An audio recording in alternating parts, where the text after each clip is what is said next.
Watu tuna machungu, na ninataka niwaambie viongozi wangu, hasa mkuu wa wilaya, unayo nafasi kubwa sana uko mbele. Jaribuni kumshauri rais kile kitu ambacho watu wanakisema, na msiogopeshe watu wasiache kuzungumza. Hamtaweza kutibu hili tatizo. Tatizo hili acheni watu wafunguke, wazungumze kile kitu ambacho wamekiona. Tumezika watu leo, huwezi kuzungumzia habari ya mwendokasi wakati umenizika mimi. Mwendokasi shingapi? Watu tuna uwezo wa kuchangia, tumetoa bei, tumetoa sisi wenyewe kodi zetu, lakini kwa sababu watu hawajasikilizwa ndio maana tumefikia huko. Tutafute resource. Kwa nini watu wamefikia huku? Tunao vijana wengi wamegraduate vyuo, wako humu ndani, hawana kazi za kufanya. Serikali hajiulizi kwa nini hawa watu wanafanya kazi gani?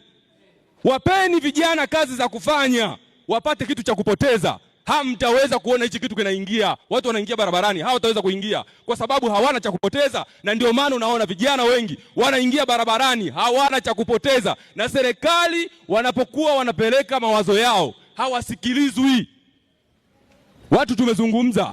Watu tumezungumza sana kuhusu uchaguzi. Kwanza tumeanza na uchaguzi wa serikali za mitaa. Watu wamesema tumekuwa tukifanya uchaguzi ambao sio wa haki. Serikali ikasema tutarekebisha, ikarekebisha baadhi ya vipengele, lakini vipengele vingi ikaviacha.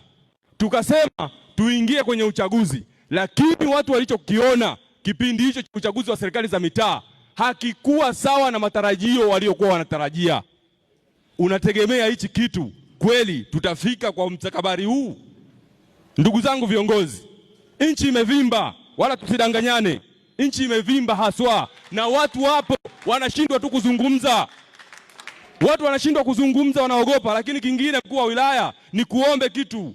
Wewe ni mfariji hapo ulipo, uwasikilize watu wanasema nini, alafu kisha umshauri Mheshimiwa Rais ajue namna ya kufanya. Lakini ndugu zetu wa damu, watu tuna macho